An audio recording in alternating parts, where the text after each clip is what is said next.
Hello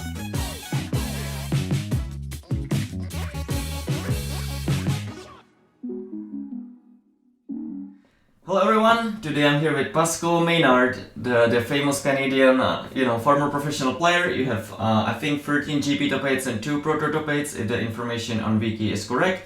You're also currently running online tournaments. You opened a hobby store recently. So, you're extremely invested person in Magic, and I'm happy that I can talk to you today. How it's going today? Great, thanks for having me. I was looking at all your videos. I was like, when is Petr gonna message me? I'm leaving the best for the last. So It's crazy how there's so many people in Magic that you can interview, and they have something they have something to say. Mm-hmm. I thought it was gonna be maybe 15, 20, 25, 30 people, but how many interviews have you been doing? Currently 50? I'm at number 85, I think. Jesus Christ! Okay, that's crazy. All right, let's start with the thing that I already mentioned, the online tournaments. How long are you actually doing that, if you remember? Yeah, so 3 years. Basically, when Arena started really popping off and everyone started using it, and it was because for a little bit of time it wasn't real standard. It was missing some sets or something like that, so it wasn't really playable, I guess. And then when it started having full standard on it, we were like, okay, let's start doing online tournaments with it. Yeah, good. Yeah, I mean, how did you come up with the idea? Was it your original idea, or where did it all happen? So basically, the reason we thought about it was I started playing Artifact. Have you played Artifact? I haven't played it, but I know that it had a huge boom. People thought that it's going to be the craziest card game or whatever, and then it kind of died or something. But yeah, I got into the hype. So I played a lot in the beta or alpha, whatever, closed beta, I think it was. And as soon as it released, there was already big tournaments, and people. Tournament organizations were already inviting anyone who had a name in any other card game. Mm-hmm. So I was already invited to a few tournaments. So I was like, okay, I'm gonna start doing this. I was already kind of a little bit off Magic, kind of, and so I tried Artifact, and it died. It didn't last very long. But one thing that I loved about it was the fact that there was online tournaments almost every weekend. It was so easy. You could play from home, no commitment. Artifact also had an in-client tournament software type thing, so it was even easier than Magic now with Melee. So I don't know. That thing was like a breakthrough for me. I was like, wow, you can play online so easily with independent tournament organizers and stuff. So that what got me to try Arena tournaments. I was like, what if we could do this locally? So we started something locally that was online qualifiers during the week, and then we would have an invitational every 3 months that would be played in a place where they have 24 computers. We ran a little bit of coverage with it too. We had Eduardo Sagiali be one of our casters because he lives kind of nearby. So that was a lot of fun. We did that for a year, and every time that we did it, the viewership grew twice. It doubled every 3 months, basically every time we did it. So it was working really well. Do you want me to go through the full story, or did you have another question before? You don't have to if you don't want to. I'm actually curious about before you did this. You had I don't really know how to describe it, but there was this program or software or whatever where you could bet on people how well they are gonna do in the tournaments. Did that maybe encourage you to do more stuff similar to that, or was there any connection between those? So basically that was Fan Esports. Mm-hmm. That's a product that I built with one of my friends, and it basically died. I don't want to say die because it didn't actually die. We just stopped working on it because when a Magic PT and Pro Points and all that system fell apart, we had we were basically based on that. Every time there was going to be a GP or something, I see. People could select players and stuff. But then when they crushed the whole system, you're okay, well then now like, what are we gonna do with Magic on fan esports? There's like pros don't even go to GPs anymore, stuff like that. There's no system anymore. So we were like, it wasn't really I cannot pronounce that, but you couldn't use it for like MPL and Rivals kind of a system. Why is that? it didn't exist yet. There was like a transition for like a year where there was basically nothing. We could do it for only PTs basically, but it's like we were doing this full time. Like we're not going to do this for 4 tournaments a year. So obviously we had Counter-Strike, we had Dota, we had League of Legends on it, but I don't know, for various financial reasons, it was very expensive to reach to those markets because it's very different from Magic. Yeah. And we just like decided to set that aside. And that's when I was like, okay, I'll try to like move my career to Artifact now. And didn't work. So I just tried a bunch of things. Mm-hmm. And here I am. I see. So you also opened a hobby store. I assume that's kind of connected to the online tournaments, or maybe it isn't. If you can talk about it a little bit. Yeah. So like basically we had the local online tournaments, and then at some point we were like, okay, we should try to do something that's entirely online and reaches to worldwide or North America, whatever, more, further than local. And that happened to be exactly when COVID started. So we were like, okay, that's a really, really good timing to do that. And I had a lot of time back then, so I could run an event every day and be the admin. And also, that's when Melee started. And I was talking with Brad and Steve, one of the owners of MTG Melee. And they knew I had been running online tournaments before, so they were asking me questions about like, you know, what does a tournament organizer need and all that stuff. So I was the first to run events on MTG Melee. I was like, wow, that's like game changing. This is so much better than every other platform I've used before. So we ran for like, I think 1 or 2 months when COVID started, we just ran like a tournament every day, something like that. I was doing really well. We had a sponsor that was a store, local. But like I wasn't pleased with how they would basically receive all that traffic to their website. Their website was kind of shit, in my opinion. And I was like, we can do better. So I'm just going to be my own sponsor. So I started an online store that would basically just be kind of like a prize wall at a GP for all of our tournaments. I didn't care about breaking even. I just wanted to have some prizes for the people that play our tournaments. But the store, like COVID exploded the market of collectibles. So like our store was I was actually selling a lot of stuff just cash on the website, and I wasn't expecting that because I didn't really do anything for it and I didn't have that much stuff. But I started selling so much that I was like, wow, okay, I guess I could just have an online, like a legit online store on top of having that tournament series. And then that online store was doing so well that I needed more space and stuff, so I rented a physical place, and now I opened a hobby store that's doing super well. Wow, that's awesome. It seems like all of these stuff is like really exploding. Do you have like any idea where you want to go with all of this? Maybe in like a couple of years, or you still don't know and you just like go day by day? Yes, it's I don't know. It's still hard to know because we're still like not in a spot where I feel like it's normal life yet. So it's hard to tell if it's stable, if it's actually doing that well in a normal life, if like, so I'm still waiting like before I decide something in the future. I just see what it looks like. For right now, we can only have tournaments with 8 people in the store because local regulations.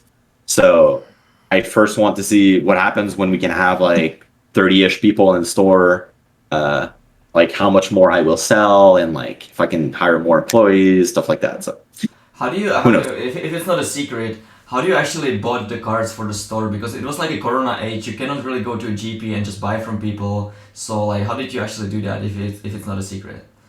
Yeah, it's not a secret. I got fairly lucky. Like I know almost everyone. I'm a very social person. I talk to everybody, so I know everybody that plays Magic basically in the entire province. And I just knew a lot of people that played like years and years ago. I just didn't play anymore. People that have like a family, a house, don't really need money, but they have huge collections and they don't want to go through the hassle of selling them because like if you want to have the highest percentage, you need to sell to like on Facebook to people, and like it's complicated. And I knew they don't want to do that. They also don't really want to sell fast. They don't care. They don't really need the money. So I just asked them like, hey, I'm opening a store. Like, do you want to front me your collection and I'll pay you every month? And like, so I did that with like 4 big collections. So I had like, I don't know, between 50 and 100K collection of stuff that I was selling for people. And I would just pay them monthly. And now we're at the point where I almost repaid all of them. And I was also very lucky that the prices of those cards like doubled over the past year. So I just like doubled my free money. And that was enough to just run everything, basically. So yeah, I just got really lucky, I guess. That's interesting because when I came from Japan, I actually decided to start trading as well, and I basically did the same thing. I just messaged a bunch of people I knew. I'm obviously not as big as you, but I guess that's the way to go if you need to start. So how? Yeah, I mean, go ahead. these people also like had. I was very lucky that they would just let me do that with their cards and like trust me that they would get paid, right? So they did, obviously, but it's. I feel very lucky that they let me do that. Yeah, I guess it worked out pretty well. So how is it with you and playing Magic right now? I asked you on Twitter a little bit, and you said that you're mostly playing for fun, like pre-modern and like set roulette. I'm not actually even 100% what those are. If you can maybe talk about it a little bit, that would be great. Yeah, so pre-modern is like a community-made format that was made by someone in Germany, I think. Yeah, or maybe the guy is named Martin Berlin, but I don't know if he's actually from Germany, but he's a European guy, and he started that format I think in 2012. Is like that's the story, but I think I've heard about the format for the first time maybe like 3 years ago, and I think during COVID it really picked up because a lot of people started playing through webcams, and I don't know, it's like that format is like super nostalgic for me because that's like when I started playing Magic, the extended format really looked exactly like pre-modern looks right now.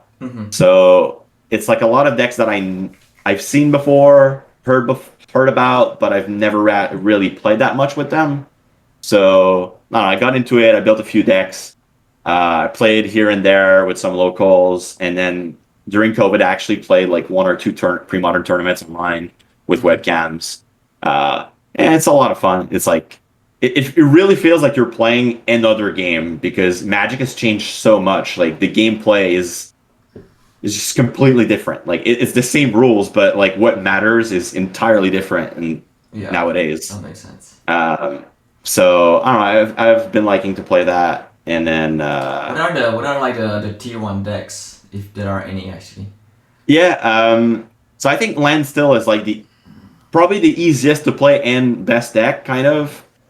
So it's just a classic control deck that gets to play counterspells, Swords to Plowshares, Standstills, Manlands, and Decree of Justice, Wrath of God. Just like classic draw card, counterspell, removal, rats, slow win condition. I think like one of the feature of the format is that mana bases are really bad. It was like there's fetches but no revised duels. I see. So like the best lands that you can play are pain lands basically, and the second best is like City of Brass. Wow. So it's like a feature that mana bases are bad. So like monocolored decks are better, and like you can't just splash every good card in your deck, and I don't know. It brings something new compared to like modern where you can play a 5-color card on turn 3 or whatever. Sounds like fun actually. Yeah, it is fun. How about a set roulette? Is it just that like you get like random sets and you have to build a deck, or like how does that work out? Yeah, set roulette was something that we like made locally. We were like, what if we're like all people that like to brew decks. So what if we created a format that was like rewarding, just more deck building than actual playing, and like the inspiration is like, well, you've played a lot of PTs. Have you played block PTs actually? No. Okay. Well, Block PTs are standard PTs where like we didn't have as much information as before as we do now. Is like you would have to brew with like pretty much zero information. Like there's not that many deck lists out. The Pro Tour is like the first tournament with the new set, and you just have to guess what the meta game is going to be, and also build a deck out of like nowhere with almost zero information. So we wanted to like recreate that. So we were like, okay, what if we roll 6 sets out of Magic sets that exist, and those are the legal sets, and then we have a span of time to build a deck for that format, and then we play a tournament, and yeah, we'll see how that goes. So we tried that in paper. It was kind of hard in paper because like you have to get all the cards, and like I don't know, it's a lot harder than online because of the nature of like creating an entirely new format.